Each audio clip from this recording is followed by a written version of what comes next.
बाबू के बच्चे नहीं रहते कच्चे।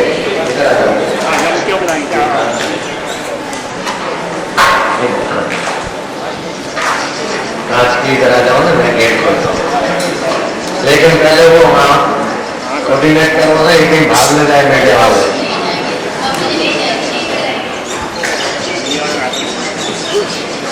इनको डरा दिया कि चलो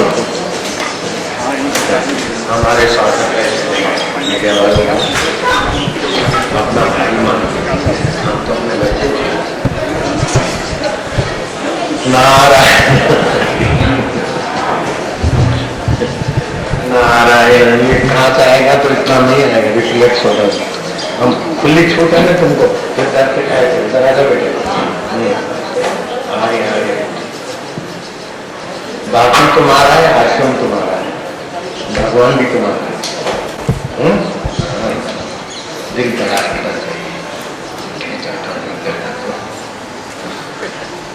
नारायण हरि हरि ओम हरि।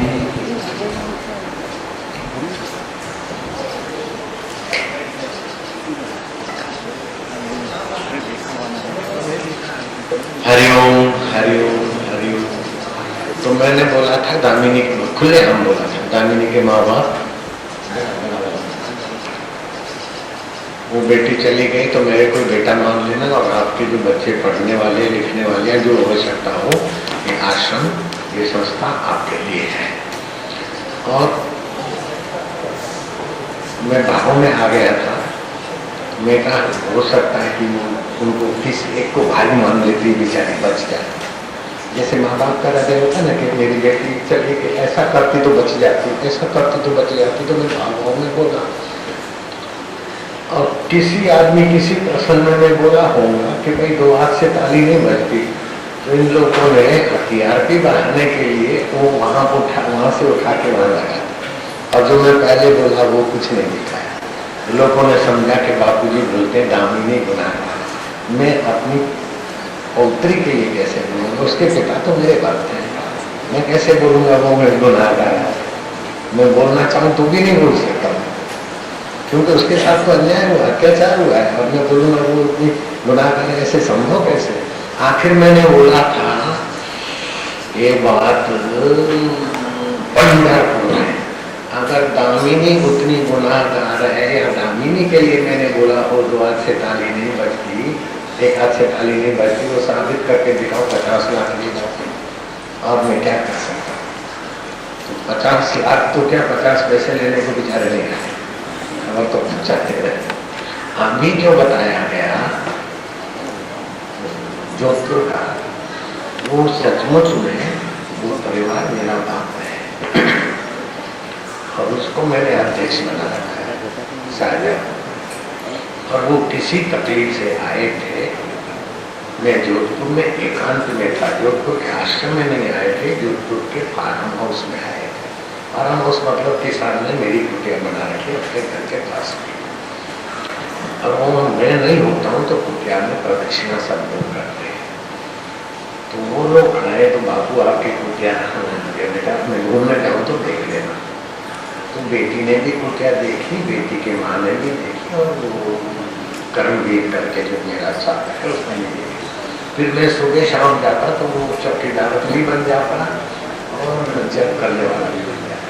उसने बताया कि बापू मेरे गले पर दबाव डाले जाता है, वो ऐसा कोई आत्मा आती है, और मेरे छाती भी बैठ जाता है, ऐसा भी कुछ होता है। और गुरुकुल से समाचार आया कि कन्या भी कभी कभी छत में घूमती है, कभी बाथरूम बंद करके डिस्टर्ब है, ऐसा समाचार आया। तो अब जो डिस्टर्ब लोग हैं तो कहाँ जाएंगे, डिस्टर्ब बच्चे कहाँ जाएंगे, माँ बाप के पास आए। तो मेरे पास आए, अब उनको भूत ने करवाया कि किसी ताकत ने कुछ ऐसी गलती करवाया, लेकिन है तो मेरे बच्चे। राजू चंदक से गलती रुपए के लालच में हो गई कि कैसे हो गई कि बापू ने मेरे को गोली मरवाया। मेरी ताकत नहीं है राजू चंदर को गोली मरवाने की, आप अपने बेटे को गोली नहीं मरवा सकते। तो मेरे लिए तो सब अपने बच्चे हैं, फिर भी ये जो प्रसिद्ध लोग हैं उनके लिए होता है, नरसिंह मेहता के लिए हुआ। और राजस्थान के मुख्यमंत्री को मैं संदेशा देता हूँ, वो जानते भी है, मेरे पास कई बार आए हुए भी हैं। वो तो ऐसे आदमी है कि आते जाते मेरी गौशाला में बिना बुलाए चले जाए, इतने हमारे प्रति गौशाला के प्रति उनको प्रेम आ रहा है। वो भी इन बातों में आकर कैसा कच्चा पक्का बोलती है कि साधुओं को अपना आचरण व्यवहार सुधारना चाहिए। कि वो आदमी क्या पता कैसे बोले, मुझे आश्चर्य होता है। नरसिंह मेहता के लिए भी ऐसी गंदी अफवाहें हुई और उनके ऊपर भी ऐसे लांछन लगे। अशोक गहलोत जी सुनते होंगे, नहीं तो उनके साथी उनको खबर दे देंगे, और मेरा जो लाइव चल रहा है वो खबर पहुंचा देगा। रामसुखदास जी महाराज को अशोक गहलोत अच्छी तरह से जानते होंगे। रामसुखदास महाराज राजस्थान में और जयपुर में चतुर्मास भी बहुत करते, जोधपुर में भी करते। अभी जहां से अशोक गहलोत चुने जाते वो गांधी मैदान में मेरा प्रवचन था, 11 जो कोई रामसुखदास जी महाराज पर ऐसे गंदे संगीन महिला संबंधी ऐसे गंदे आरोप लगे कि उस संत ने अन्न तो छोड़ा, जल भी छोड़ दिया। वे रामसुखदास जी इधर पधारे थे तो हमने उनको प्रार्थना किया, वो सत्संग करते हैं। इतने आरोपों के बाद भी हम उनकी महानता जानते थे, और वह 100 साल की उम्र पूरी करके महासमाधि में चले गए रामसुखदास जी। वो 60 साल के थे तब उन पर गंदे आरोप लगे थे स्त्री संबंधी, और ऐसे गंदे लगे थे कि उन्होंने अन्न जल छोड़ दिया। बुद्ध पर ऐसे गंदे आरोप लगे थे कि बुद्ध जहाँ जेतवन में रहते थे वहाँ जेतवन की तलाशी लो, बुद्ध आम के बगीचे में रहते और वैसा देखते नहीं, तो हो सकता है कि बुद्ध के बारे में वो बोली और बुद्ध ने उसका मर्डर करवा दिया। तो बुद्ध के जेतवन आम के बगीचे से उस वैश्या की लाश भी निकली, जो बोलती थी कि बुद्ध मेरा घर बन गया, आजकल मैं जेतवन में रहती हूँ, अपने अड्डे पे नहीं रहती हूँ। वैश्या को बुलवाया गया और वैश्या की फिर लाश मिली। तो हुआ क्या कि विरोधियों ने वैश्या को पैसे देके 5-7 अपने आदमी देके उसको दारू पिला के कुकर्म करके बुद्ध के बगीचे में गाड़ दिया। बुद्ध 1000 ना करे तभी भी बुद्ध के बगीचे में मालूम होता मिला। इतना बुद्ध के ऊपर अत्याचार अन्याय गुजर गया, तभी भी बुद्ध अभी हमारे हृदय में, बुद्ध के लिए हमको आपको भी सकते हैं। तो मैं इस बात को अच्छी तरह से जानता हूँ कि बच्चे गलती करते रहते हैं, लेकिन माँ बाप का हृदय उदार होता है। अब मैं निर्दोष हूँ ऐसा मैं नहीं हूँ, वे दोषी है, वे कभी ऐसा भी नहीं। मैं दोषी हूँ तो साबित करके दिखाओ तो मैं तुमको गले लगाऊंगा, और निर्दोषी हूं तो तुम गले लगा के बैठे। जयराम जी नारायण हरि।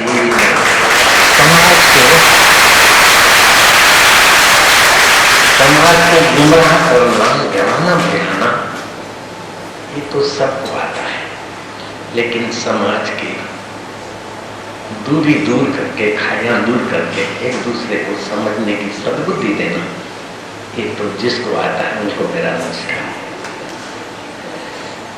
जिसी ने दिया, आज से सुदर्शन चैनल के मालिक आए थे, बोले बापूजी आप पर इतने आरोप लगे, सब एक एक होके चट हो गए। अभी तो चट ही हो गए, सब एक भी नहीं बचा।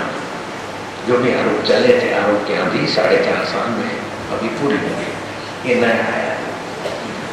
तो सुदर्शन चैनल वालों ने मेरे को कहा कि बापूजी अभी भी आपके ऊपर आएगा, करने वाले कर रहे हैं, धर्मांतर वाले योजना बना रहे हैं।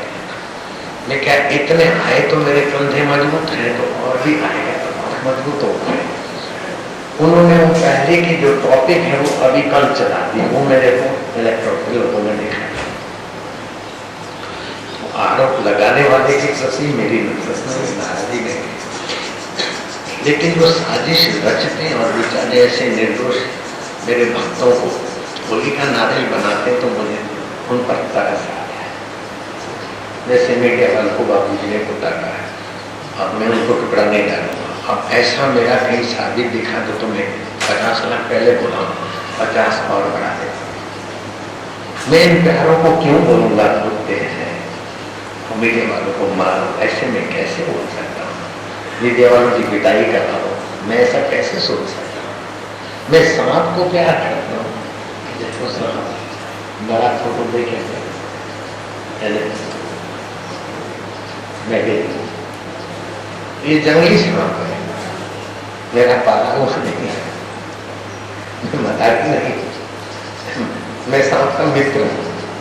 वो कितना मित्र भाव से देख रहा है, मराने की ताकत नहीं कि उसका सांप उसको ऐसा प्यार से देखे। ये सांप मेरे को प्यार से देखा, क्योंकि सांप में जो छुपा है ना उसको मैं प्यार से देख रहा हूँ, तो वो मेरे को प्यार से देख।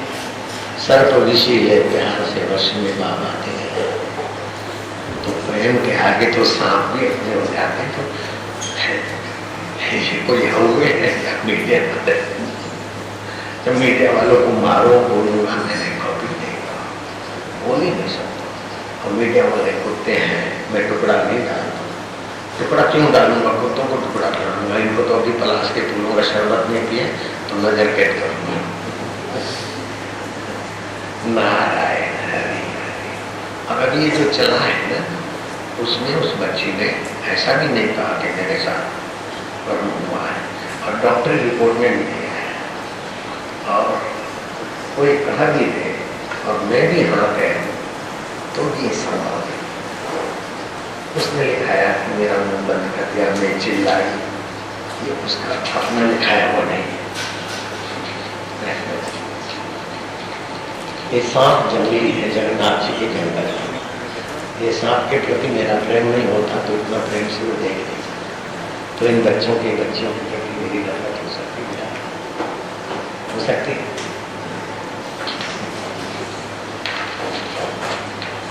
इसके प्रति मेरा प्रेम है कि नहीं, तो तुम लोग के प्रति मेरी नफरत हो सकती है, या तुम्हारे और भी जो बैठे हैं बॉस उनके प्रति मेरी नफरत जिस दिल में होती है वो दिल बुरा हो जाता है। मैं अपना दिल को बुरा करूंगा।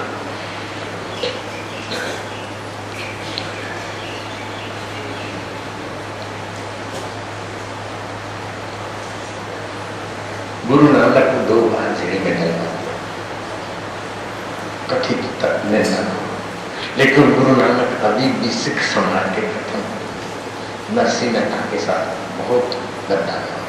शेरडी वाले साईं बाबा को रोटी का टुकड़ा नहीं मिलता था, अभी 10-10 करोड़ का उनके लिए सिंहासन बनता। उनकी सच्चाई पूजी जाती, इसलिए मैं तो सत्य के पक्ष में हूँ, बहुजन हिताय के पक्ष में हूँ, और सहन शक्ति जितनी ज्यादा उसके प्रति मेरा आदर है। विवेकानंद को बोला कि आप तुम यात्रा करने जाओ अया चक्रवर्ती से, एक कंबल, 3rd क्लास की टिकट और एक जोड़ी कपड़ा। विवेकानंद यात्रा करते करते 12-13 घंटे के बाद जंक्शन पर ट्रेन बदलने के लिए बैठे थे, तो उनकी ये गरीब स्थिति देखकर एक मन चला शाहूकार उनके नजीक आकर बैठा और दिखा कर व्यंजन खाए और उनको बोले नहीं तेरे पास तो कुछ नहीं है। विवेकानंद के आंखों में आंसू आ गए, तो उसको लगा कि मैं खा रहा हूँ, ये भी भूखा है और रोका है। इतने में एक हलवाई आया, मटकी पानी की भरी, चटाई बिछा दी, टिफिन रखा, झोला रखा, व्यंजन निकाले, बोले स्वामी जी आप कल के भूखे हैं, भोजन करो। स्वामी जी ने कहा मेरा आपका परिचय नहीं, किसी और साधु के लिए आए होंगे। बोले नहीं मैं हलवाई खाना खाकर लेटा था, जबकि मैंने स्वप्न आया, राम जी ने कहा कि मेरा साधु भूखा है, तुझे क्या सोएगा जा। मैंने सोचा ये मेरी कल्पना होगी, करवट ली, अंदर से और आवाज आया कि मारो भक्त भूखे छन तू भैया 10 कोड़ा खाने छे, मेरा भक्त भूखा है तू नथु ने की चला, जा जल्दी जा। तो बाबा जी मैंने जल्दी रोटियां बनवाई और सब्जी बनाई, पत्नी ने मैंने भी मदद की और दुकान पे से थोड़ा ये ले आया, थोड़ा ये ले आया, थोड़ा ये आया। तो वो जो मन चला था मजाक उड़ा रहा था विवेकानंद, उसके कपाट खुल गए। बोले स्वामी जी आप तो अभी आंसू थे। बोले मैं दुख के आंसू नहीं थे कि तुम खा रहे हो मैं भूखा। मुझे इस बात की खुशी थी कि तुम रेल में भी मेरा इतना अपमान कर रहे थे और अभी भी मेरे को चिढ़ा के खा रहे हो, फिर भी मेरे हृदय में आपके लिए दुर्भाव नहीं है। गुरु जी कितनी कृपा किया है। किसी को ये दुर्भाव न होना ये बड़ी कृपा गुरु महाराज समर्थ योगम उच्चते। तो मेरे सभी लाखों करोड़ों शिष्यों को कहता हूँ कि कर्मवीर अथवा उसके परिवार वालों को कोई महीना नहीं मारे। शाहजहाँपुर वाले समिति को भी मैं आदेश देता हूँ यहाँ से, उनको अपना ही भाई मानो। उनसे जो 19-20 हो गई दे सके उनके समझ में आ जाएगी। कुछ ऐसी शक्तियाँ हैं, आदि दैविक शक्तियाँ भी ऐसा करवा देती है। और कभी तो एक दूसरे को भिड़ाने वाले भी वकील और पूरी संस्थाएं भी कर देती है। जो भी करते हैं उनका मंगल हो, लेकिन उस कर्मवीर को कोई तकलीफ ना हो। शाहजहाँपुर समिति और शाहजहाँपुर के भक्तों को और दूसरे मेरे सारे जाट समाज को कहता हूँ कि कर्मवीर जाट मेरा, चाहे कुछ भी बोल दिया उसके या बेटी ने, बेटी मेरी है, बेटी नहीं तो पोती तो है ही। नारायण हरि। मेरी शादी हो गई थी और मेरे ध्यान के कमरे में मेरी माँ की बहू घुस गई थी। मैंने कहा ये क्या है? बोले मैं तो नहीं चाहती तुम्हारी भक्ति बिटाना, लेकिन मेरे माँ बाप ने भी बताया कि ऐसा दुख है, और तुम्हारी माँ बाप ने, तुम्हारी माँ और भाभी ने मेरे को डांट कर तुम्हारे कमरे में भेजा। मैं भी नहीं चाहती आपको विघ्न करना। मैं क्या तो क्या चाहती है? बोले मेरे भाई ने, भाभी ने कहा है कि तेरे को पिक्चर में ले जाए, ऐसा तू बोलना। मैं क्या कौन सी पिक्चर? बोल राधा बोल संगम होगा कि नहीं। मैंने सिर नीचा कर दिया। मैं क्या अच्छा ले चलेंगे इतवार को। वो तो दुल्हन के कपड़े बंद करके चली भी जा रही, सीधी रहे, और मैं तो कुर्ता पैजामा पहनता था घर में। शादी अभी भी मुझे शादी संन्यास आश्रम में 40 बीच कृष्णानंद महाराज के उस समय है। उन दिनों में हम सत्संग सुनने गए तो उनको महिला विभाग में बिठाया और मैं पुरुष विभाग में। मेरे एक सत्संगी को बोला कि तुम्हारी पत्नी भक्त है तो इससे जरा मित्रता कर ले। तो उस हरगोविंद पंजाबी की पत्नी ने मेरी माँ की बहू को इतना बढ़िया प्रेम दिया कि उसने फिर बेचारी ने कभी नहीं कहा कि मुझे पिक्चर दिखा। और फिर मैं 7 साल तक एकांत में चला गया, वो कभी मायके नहीं थे। और अगर मेरे मन में ऐसी गंदी ख्वाहिशें होती तो 7 साल दूर क्यों रहते? और वो भी बड़ी समझदार थी, स्मार्ट थी, और मैं भी जवान था। अभी तो 14 साल का दादा परदादा बन गया। एग्जाम लगाने वाले को गणित गिन के फिर एग्जाम का प्लानिंग करना चाहिए। इतनी मेरी उनको सलाह है कि एग्जाम तुम्हारा टिकने वाला नहीं। नारायण हरि हरि। डॉक्टरी रिपोर्ट में भी नहीं टिका और बच्चे के FRI में भी नहीं आया ऐसा। और फिर किसी ने कहा, किसी ने मेरे को बताया कि बोलते हैं कि 3 सेवाधारी बाहर थे और मेरे मुँह दबोच के मेरे शरीर पे हाथ घुमा देते 1.5 घंटा। ऐसा तो क्या अनजाना था कि 1.5 घंटा में हाथ घुमाऊंगा अपनी पोती पर और युवान पोती पर? ऐसा हो नहीं सकता।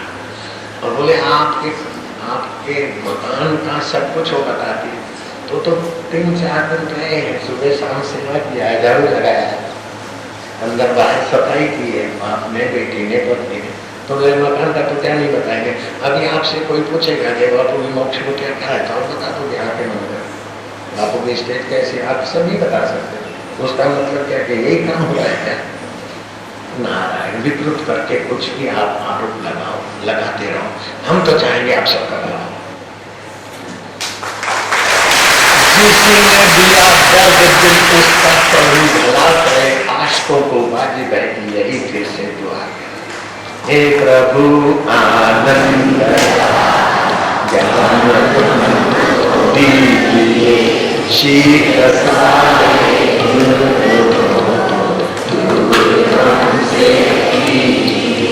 निंदा किसी की हम किसी से भूल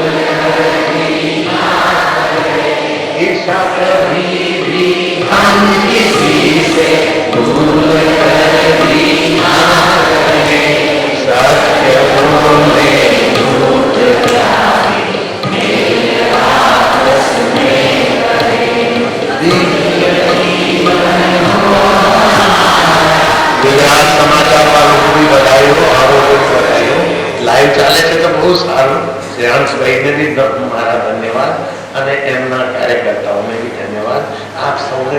धन्यवाद। मैं आप लोगों को देखकर एक मधुर ईर्ष्या करता हूँ। बोलो तो बता दो, आपको देखकर मेरे को ईर्ष्या मीडिया वालों को देखकर बोलो कैसे? बोलो कैसे?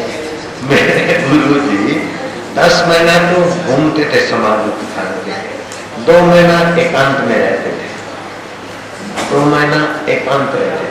और एकांत में भी मेरे गुरु जी संदेश वालों को भी शाबाश है, धन्यवाद है, ठाकुर भाई को भी, उनके सुपुत्र और परिवार के साथ तो जो भी दिखा रहे हैं लोगों को संत के विचार को दिखा रहे हैं ना। बनते लाइव चालू है बनने में, आपने खूब खूब धन्यवाद। तो मेरे गुरु जी सिर पर पोटला बांधकर पहाड़ी उतरते और छोटे छोटे पहाड़ लेकर के जंगल के गांव में जाते, उनको पुश करते। संदेश अखबार हो, चाहे गुजरात समाचार हो, चाहे दूसरी कोई चैनल, आप लोगों तक सत्संग पहुंचाते हो।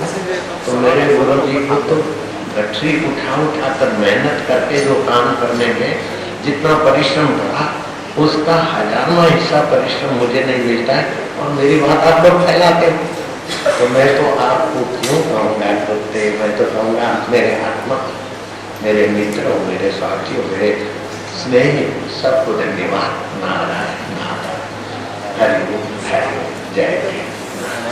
और कभी कुछ कह भी गया है ना तो अपने वाले कह भी गए तो चल जाता है। मोहब्बत जोड़ पकड़ती तो शरारत का रूप देती है। मैं तो भगवान के साथ भी शरारत किया, इतनी खाते रोते और खोजते, तुम मिलते नहीं हो, मिलोगे ना तो मैं भाजी मुड़ा अलग से भी आपको सस्ता बना दूंगा। अब भगवान इस बात पे राजी हो गए। दीक्षा का तो रुपया पैसा नहीं लेता हूँ, ऊपर से प्रसादी और पलाश का फूल अभी भी शरबत पी के जाओ। हरि ओम जय।